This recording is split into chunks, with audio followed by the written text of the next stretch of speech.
আসসালামু আলাইকুম দর্শক। ডক্টর ইউনূস বিদায় হওয়ার পরে কিছু একটা অংশের মাথা যে খারাপ হবে আমি অনেকদিন ধরেই বলেছি এবং লাস্ট দুটো আলোচনাতে আপনাদেরকে বলেছি। এবং ডক্টর ইউনূস বিদায়ের পর অনুকূল পরিবেশে বাংলাদেশের রাষ্ট্রপতি মোহাম্মদ শাহাবুদ্দিন আহমেদ একটু একটু বলা শুরু করেছেন, একটু, এখনো কিন্তু ভেতরের গোমর পুরোটা ফাঁস হয়নি এবং কেবল বলছেন রাষ্ট্রপতি মোহাম্মদ শাহাবুদ্দিন। আরো বলার এরকম মুখ শত আছে, এসব মুখগুলো চাপা ছিল ডক্টর ইউনূসের সেই দম বন্ধ করা দিনগুলোতে। সে মুখগুলো যখন কথা বলতে শুরু করেছে, আস্তে আস্তে বের হতে শুরু করেছে যে রাষ্ট্রপতির প্রধান ব্রেকিং নিউজটা কি, তিনি প্রথম বাড়িটা কোথায় দিয়েছেন। প্রথম বাড়িটা দিয়েছেন তাকে তিনবার সরিয়ে দিতে চেয়েছে। কে চেয়েছে? প্রথম দুইবার ডক্টর ইউনূসের ছত্র ছায়ায় তার লোকজন, তারপরে তার উপদেষ্টারা, ফাইনালি ডক্টর ইউনূস মানে অন্তর্বর্তীকালীন সরকার নিজে। কিন্তু শুধুমাত্র তারেক রহমান, বিএনপি, তিন বাহিনী এবং ভারত বা কূটনৈতিক সার্কেল, তারা রাষ্ট্রপতিকে সাহস দিয়েছে এবং রাষ্ট্রপতি তার নিজের ব্যক্তিত্বের কারণে সেই ঝড় সামলাতে পেরেছেন। কিন্তু ডক্টর ইউনূসকে যে সরিয়ে দিতে চেয়েছে, সেখানে জামাতের ভূমিকা কি ছিল, এনসিপির ভূমিকায় কি ছিল? আর সেই যে প্রথমবার তাকে সরানোর চেষ্টা করেছিল, তার বাড়ির সামনে যে মব করা হয়েছিল, সেই মবের সময় নাহিদ ইসলাম উপদেষ্টা, এনসিপির এখন আহ্বায়ক, তাদের ভূমিকা কি ছিল? আস্তে আস্তে থলের বিড়াল প্রকাশ হয়ে যাচ্ছে বলে কি জামাত এবং নাহিদ ইসলামদের মাথা খারাপ হয়ে যাচ্ছে যে সত্য বের হয়ে আসলে তাদের মুখ লুকানোর জায়গা থাকবে না? জামাতের আমির এর মধ্যে স্টেটমেন্ট দিয়ে বসেছেন রাষ্ট্রপতির কথায়। দেখেন জামাতের আমিরের কোথায় লেগেছে যে যিনি স্টেটমেন্টটা দিলেন, যে রাষ্ট্রপতি আবল তাবল বকছেন, মানে স্টেটমেন্টের সারমর্ম তাই দাঁড়ায়। এখন নাহিদ ইসলাম আবার আগ বাড়িয়ে রাষ্ট্রপতি তিনি অভিশংসন চান। চিন্তা করেন, সংসদের প্রথম অধিবেশনে অভিশংসন চান। কেন রে বাবু? তোমার বিচার কে করবে? বিচারপতি তোমার বিচার করবে যেজন, সেই জীবনতা আজ জেগেছে। নাহিদ ইসলাম উপদেষ্টা থাকাকালীন সময়ে যত মব হয়েছে, যত অপকর্ম হয়েছে, যত দুর্নীতি হয়েছে, সেগুলো বিচার কে করবে?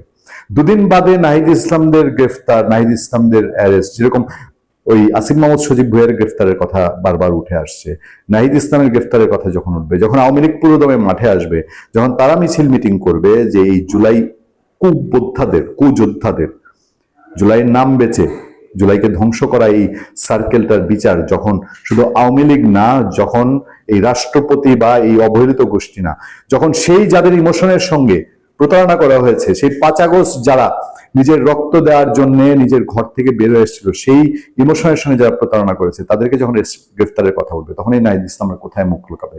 আজকে রাষ্ট্রপতি একটু মুখ খুলেছেন বলে নাহিদ ইসলামরা প্রলাপ বকা শুরু করেছে। রাষ্ট্রপতিকে অভিশংসনের পর গ্রেফতারের দাবি নাহিদ ইসলামের, তোমাকে গ্রেফতারের দাবি কে জানাবে? রাষ্ট্রপতি মোহাম্মদ শাহাবুদ্দিনকে অভিশংসন করে গ্রেফতারের দাবি জানিয়েছে নাগরিক জাতীয় পার্টি, এনসিপির আহ্বায়ক ও বিরোধী দলীয় চিফ হুইপ নাহিদ ইসলাম, যেদিন রাষ্ট্রপতিকে সাথে নিয়ে আমাদের রাষ্ট্রের নতুন রাষ্ট্রনায়ক বা নতুন যিনি কান্ডারি দেশের বিএনপির চেয়ারপারসন তারেক রহমান হাতে হাত ধরে হ্যান্ডশেক করে, ডাবল হ্যান্ডশেক বলতে পারেন, রাষ্ট্রপতি ডাবল হ্যান্ডশেক করেছে, সেই দিন নাহিদ ইসলাম বলছে তাকে অভিশংসন করতে হবে। জাতীয় সংসদের প্রথম অধিবেশনে রাষ্ট্রপতিকে অভিশংসনের উদ্যোগ নেওয়া হবে বলে জানান তিনি। বুধবার বিকেলে রাজধানীর বনানীর সাময়িক কবরস্থানে শহীদ সেনা কর্মকর্তাদের কবর জিয়ারত শেষে সাংবাদিকদের এসব কথা বলেন তিনি। নাহিদ ইসলাম বলেন, আমরা মনে করি প্রথম সংসদ অধিবেশনে প্রথম কাজটি হবে ফ্যাসিস্টের দোসর রাষ্ট্রপতি অভিশংসনের জন্য পদক্ষেপ নেওয়া। মানে তাদের শাসনামলে তারা ব্যর্থ হয়েছে 3বার চেষ্টা করে, এখন বিএনপি দিয়ে তারা এই কাজ করাবে, যে বিএনপি রাষ্ট্রপতিকে শেল্টার দিয়ে বাঁচিয়ে রেখেছে।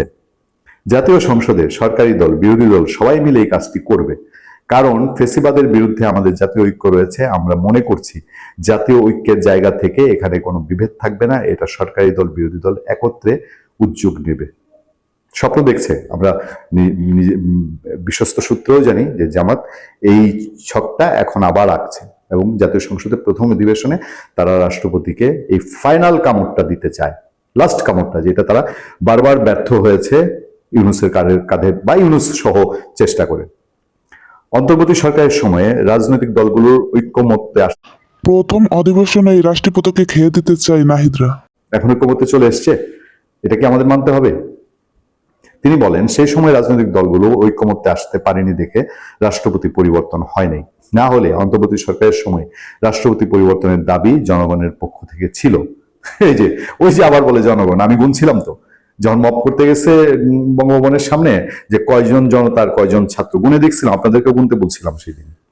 সেই সময় রাষ্ট্রের স্থিতিশীলতা, সাংবিধানিক শূন্যতা, অনেক কিছুর কথা বলে রাষ্ট্রপতিকে রেখে দেওয়া হয়েছে। এখন নতুন সরকার এসেছে, নতুন সংসদ তৈরি হয়েছে। আমরা মনে করি যে রাষ্ট্রপতি এখন চলে যাওয়াটা কেবলই সময়ের ব্যাপার। আমরা সবাই সেই সময়ের অপেক্ষায় আছি।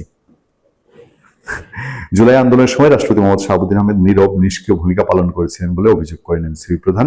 তিনি বলেন, জুলাই গণহত্যা সহ সে সময় যে নির্মম হত্যাযজ্ঞ হয়েছিল, সে সময় রাষ্ট্রপতি রাষ্ট্রের অভিভাবকের দায়িত্ব পালন করেননি। কি দায়িত্ব পালন করতেন? আপনাদের পক্ষ হয়ে তিনি পদত্যাগ করে চলে যেতেন, আর আপনারা টাকডুম টাকডুম বলে একটা বিপ্লবী সরকার দিয়ে যে নাভিশ্বাস অবস্থা করে রেখেছিলেন এই দেশটাকে 18 মাস, আরো 18 বছর সেই নাভিশ্বাস পরিস্থিতি করে রাখতেন। ভালো থাকবেন, সুস্থ থাকবেন। আপনাদের সাথে আমি আতিক রহমান, পূর্ণিয়া।